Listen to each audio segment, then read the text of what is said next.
we're going to move a little fast. It's time for new products. Oh, yeah. We have to do these. New products. New.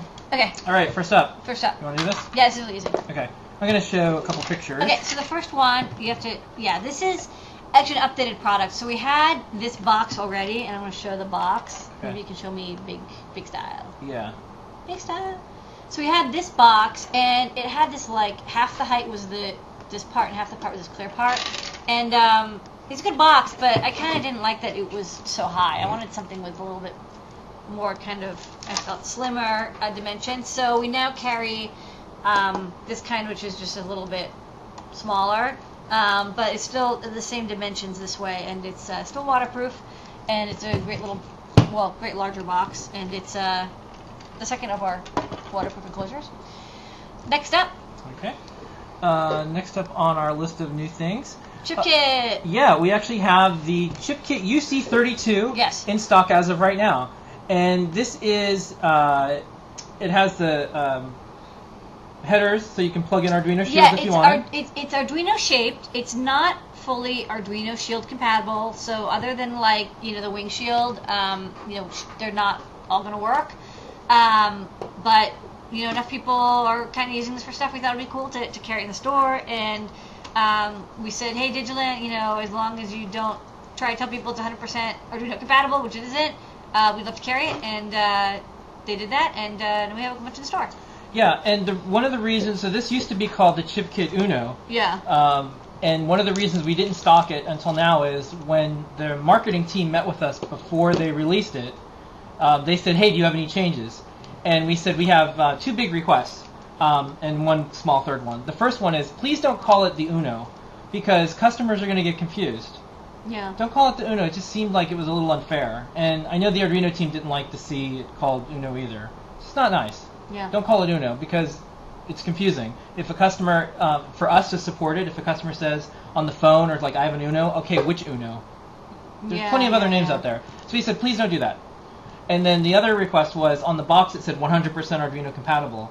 And we said, well, that's going to be hard for us to support, because it's not, people are going to buy our stuff if we're selling these. Like our shields, which are very Uno or Duino Nove or Mega, specific. And they're going to say, oh, I bought it because it said 100% Arduino compatible. And then we said also put in little rubber bumpers.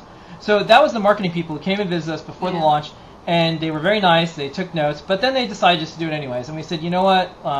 You came, we did a meeting with you. We're not going to sell it until those changes happen. And eventually they did. So they did. They actually emailed later, and they said, okay, we're doing another revision of the board. We changed the name, and it doesn't say 100% Arduino compatible. We guys sell it now. And I was impressed, so we're selling it. Okay. Anyways, we thought that was a fair thing to ask for. Okay, next up, we have these little things. Yes, we have some antennas, and I can show them on the overhead, since they're very small. Okay, you want to go to the overhead? Not that small, but they're smallish. So this is there's two antennas. There's the 5 dBi, which is 8 inches long, and then there's the 2 dBi, which is 4 inches long. And I think this is a quarter wave, and the other one's a half wave. And it's kind of like your standard, like, swivelly, bendy Wi-Fi antenna. It's good for any 2.4 gigahertz stuff, such as like XB or Bluetooth Low Energy or kind of anything that uses 2.4 gigahertz. There's a lot of stuff that uses it. It's RPSMA, so you can see that there's a hole in the center. We do have RPSMA to SMA adapters in the store. Also RPSMA to UFL adapters, because a lot of stuff uses UFL. It's small. And so we just have these antennas. We're going to try to do some more 2.4 gigahertz stuff that needs antennas. And the antennas came in, so we put them in the store. Okay. And let's see. Next up, we have some more stuff. I'm going to switch over to a video. Yeah, please show this video. This is exciting. So check this thing out. Look at this. I'm going to play like maybe twice. Yeah, this is our new EL wire. Yeah. Alright. So, let's show the overhead. It looks like the overhead, but it's not. So this is the EL wire, and it's kind of crazy. It's called like tri-core flowing effect, or whatever. So it's basically 3 thin strands of EL. It's actually really flexible for EL because the strands are so thin, and they're coiled around each other. And then they're soldered directly to the inverter. You can't easily solder these, and so we don't suggest it, so they're just attached to the inverter. And you can see it has this like totally awesome effect, and you can speed it up and slow it down. Although like the camera is gonna make it look really weird because it can't deal. But and it can be like kind of sluggish like this. So we've got it in green, and then oh, you can also just have it like all on, which is kind of bright. Yep. And then I'm going to show the pink. So this is the pinky stuff. And this inverter takes 2 AA batteries. We use rechargeables. Alkalines will last a little bit longer. You can use either. And there's a belt clip on the back. And then there's a switch for on-off, mode select, and then a thumb wheel for changing the speed. So, yeah, this one's pinkish, reddish. So it's kind of cool, and you can adjust the speed. Yeah. And then finally, I'm going to show blue. Green is definitely the brightest, and then blue, and then pink. But pink is pink, so that's how it always goes. And we thought this was a cool thing. It's, you know, this could be like if you have an EL project and you don't want to have it in, a controller or anything or sequencer, but you just want to have a little bit of motion, maybe. So this is blue. And then I can speed it up and slow it down. Yeah, that's fun. So it's kind of cool. Yeah. Anyways, so yeah, and then there you go. Yeah, the other thing is I wanted to show. You know, we have these 3 quick videos too that we. Yeah, we have little videos because they don't photograph very well. Yeah, so we but got for video, one like here. Put some on the cat later. The cat will get this later.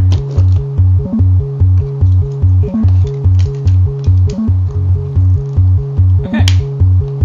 All right, moving right along. We have these screens, and we're not going to spend too much time on it because we still got a lot of stuff to do.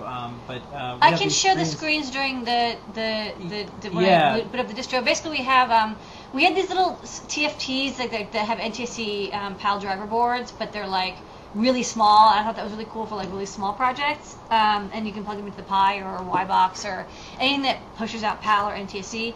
And now we have these like monitors, and they're actually kind of like monitor-esque. They actually look like little televisions, and they're often used in car displays and like DVDs. So we have one that's 4 inches, and we have one that is 7 inches. There's actually like nothing in between 4 and 7. Maybe they show on the overhead just the size difference. Yeah. Okay. So this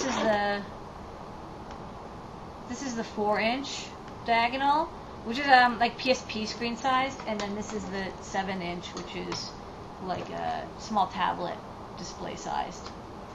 And yeah, they act like TVs, so they only take NTSC or PAL, but they automatically select which one, NTSC or PAL. You can change stuff like the aspect ratio. You can do 4:3, or you can do 16:9. Yeah. The color, contrast, hue, all that good stuff you can adjust on them. I'll show them running a little later. We can show the photos. And then we also have this adapter. Oh yeah, this is for said screens. It's basically like the shortest, RCA cable. This is because the displays have a cable, so adding in cable could make it like too unwieldy, and I just wanted to have a little download. And then next up, we've got the watch. This is the new. This is the new. To put it on the display there if you want. Yeah, sorry, I'm going to show it off. So it's got a big display, and you saw the display and some of the parts on it. It's surface mount, and a lot of the surface mount is actually all done for you. So there's only like 5 or 6 parts you put on. Yeah. But here you go. We have it set for the time, and there's all these modes which I don't completely understand. Worm. I don't know. It's a fun watch. Exactly what worm is all about. I'll tell you the date. Ask engineer, maybe I'll say. No, I'll say Saturday. August 4th. Yeah, it's a fun little watch, and it's really nice, and it's got this matrix display, and yeah, it's cool. All right. Start time watch 2. Next up, let's show. Yeah, well, let's show. Here's some nice photos of it too. So there's that photo, that photo. This is what the kit looks like when you get it. And then let's move on to the this awesome console cable that you got. Cable. So this is for Raspberry Pi stuff again. Yeah, well, you use it for other things. You use it for other stuff. I thought it would be most popular used for Raspberry Pi stuff. So let me show it on the overhead. Okay. So I actually have one that I took apart because I was actually kind of interested in seeing how it works. Oh, oops. All right.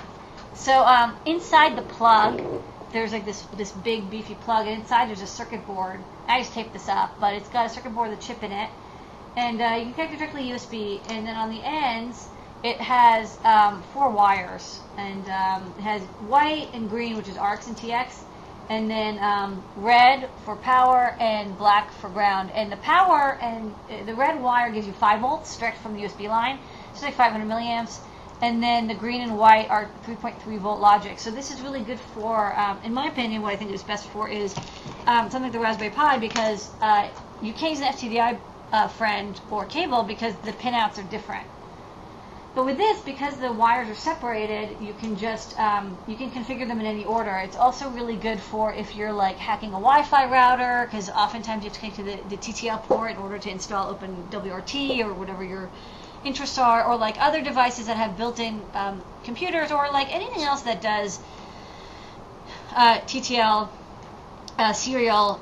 You can use it with stuff like XBs probably, and other like modules that have TTL serial. It's not good for reprogramming stuff like a Arduino or a Menta or other Arduino compatibles, because it doesn't have the 5th RTS or DTR line, so it doesn't auto reset. So we don't suggest it for those.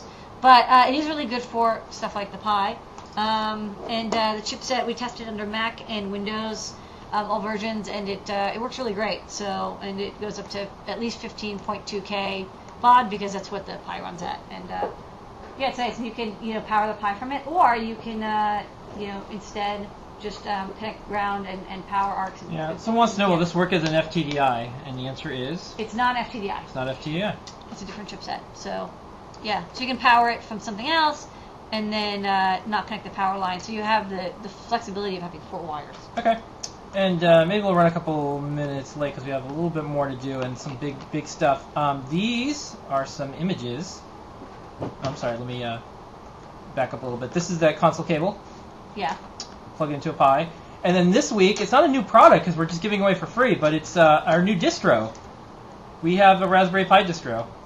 Raspberry Pi and distro. And maybe you could talk about why we did this and what's in it, and how it saves people time to just get started doing electronics. Yeah. So while I'm setting up the Pi here, so we actually were playing with the official distro. Actually, we were playing with the distro before this distro, and it had a lot less stuff going on with it. Oh, hey, can you show the overhead? Yeah. Maybe. We'll go to the overhead. So I want right to show now. this. Oh wait, I have to power this up. Okay. 1 second. Let me get a power cable. Yeah, if folks want to check learn.adafruit.com right now, they can go to the first link that's on there, and it's all about the Raspberry Pi distro. And man, I'm just having bad luck today. what happened? Oh, sorry. There you go. Okay. Oh no! My Pi is being flaky now. This is the display though, so you can use Okay. Yeah, it's very hard to show this on video. So the thing with the distro is, I wanted to do some Pi stuff, and I was using the distro actually before Wheezy, and it was like not really set up very well. It was actually really difficult to get stuff done with it. And then like halfway through like all my hacking, they came out with Wheezy, which is really good. It's a good beginning distro for Pi. But there were a couple things that were missing from it that I thought would be really useful. Like for example, you have to have a console cable or a keyboard and mouse in a display to turn on SSH, because it's not enabled by default. And I wanted to make it so you didn't even have to have a console cable or like a keyboard. I wanted to be able to you could plug in Ethernet and then SSH directly into it. And so avoiding the problem of having to get a keyboard and a display, or having a console cable, which some people may not have. So I enabled SSHD on boot, and also enabled Bonjour, which is the DNS system that's like a localized system, so you can just SSH to Raspberry Pi and it will actually work. I also enabled some of the hardware low-level stuff that I liked, like the SPI hardware stuff, which requires like a long set of steps to do. The I2C, which was built in, but you need to just enable it. The GPIO one wire for digital temperature sensors. It's very popular. People like digital temperature sensors, and the Pi does support it, so I just applied the patches to the Wheezy distro. Also getting the Wi-Fi dongles working. We tried a bunch of Wi-Fi dongles, and the ones that worked best weren't supported by default. So we had to recompile the kernel with this new firmware built in, and now they work really good. So yay, that's really good. And then trying to remember what else I put in. Oh, I made it a 4 gig image because it doesn't all fit in 2 gigs by the time you do all the stuff. And yeah, oh, it does SSH keygen on boot, so you don't have to. There were other images that were like, oh, I enabled SSH, but you had to delete the keys on your first boot because all the keys were the same. So I just put in a script in initd that would generate new keys every time you installed the image from scratch. So that was really nice. So you wouldn't have to have a security problem. Someone wants to know, would this work on a BeagleBone? No. It's a completely different chipset. Yeah. So what we want everyone to do is to go, and if you have a Raspberry Pi, please check out this distro. Our goal was to I don't have time to demo it, but well, maybe we'll show it next week. Yeah, what our goal is to get everybody up and running, because when we talk to people, I can switch to the overhead. Yeah, you can just show it really fast. I would show this booting. Yeah. Booted it. So this is the 7-inch screen, and actually you can read the text. It's just really small. But we have a custom logo, so you know that it's this weird distro because we have to recompile the kernel. And we're like totally gonna keep hacking on this, and we have a whole bunch of ideas of what we can do to make this. So you can see it's like setting up Wave WLAN, so it's got Wi-Fi built in. And yeah, you can still log in as normal. Do you want me to try logging in or? Yeah, go for it. Okay, I got my wireless keyboard. So. Oh wait, I have to plug in the dongle. Oh. Wireless dongle. Okay. Go Pi. Enter. Oops. Give me a second. Is there any questions about the distro while I? Yeah, I was answering him, and the common question is, are you going to base it on the most recent version of Wheezy? We did. We did. The question is, going forward, will we? So a lot of the mods that we used are based off of the C-Boot mods and or Chris Boot's mods, and he uses a 3.2 kernel, I believe, instead of the 3.1, and he has his reasons. And so the question is like, should we move to this new kernel or like use your? I don't know. There's a lot of debate, so we're not sure, but we want to make it so that any tutorials that people write for Wheezy will also work on this version. Like we left all of the default stuff on the desktop, so you could run Python and Scratch and stuff. So that's all good. And our goal was, because not everybody is like an amazing, crazy Linux expert. They just want to like start doing some hardware. Yeah, I think a lot of people think like, oh well, why don't you just like write a how-to? And I'm like, this took me like. It takes actually like 8 hours to do all the mods. Like you have to like compile the kernel, and you have to like do this in, and you have to like put the firmware, and you get the firmware, and like Wi-Fi is different, and like it's all patched on different kernels. So there actually wasn't a single way to install all the stuff, because like some were patched on the 3.2, some were patched on the 3.1, and like whatever. And like I wanted it to still work on anything that people were expecting with the default Wheezy kernel. So I didn't want to like remove anything. Because I think Chris Boot removed a bunch of stuff to make it thinner, which Anyways. And it is funny because like the people like especially like young kids that are getting Raspberry Pi, and their parents are like, thank you so much, this is helpful. But like kind of the old timer Linux people are like, oh, all you have to do is like recompile the kernel. It's only like 2 or 3 days of work. Yeah, the problem is you can't even compile it locally. A lot of these things you have to have a separate debugger machine, and that's actually like. A lot of people, surprisingly enough, do not have a Linux computer at home. They have a Windows computer or at work. They can't have a Linux computer at work. They have a Mac or a Windows machine. Teaching kids, you have to have them do something in 15 minutes. Otherwise, you lose them. And so what we wanted to do is have a distro that you just start it up, and you can immediately start doing cool stuff like lighting up LEDs. If we're gonna make stuff that supports this, we want it to have a fun experience for people. So, anyways, okay, that's it. Okie dokie. Really covered everything. That is everything. We got through new products. Thank you. That was fantastic. Yeah. Zoom. I'm glad I got my Pi boot. I think my power cable got loose. Oh, really?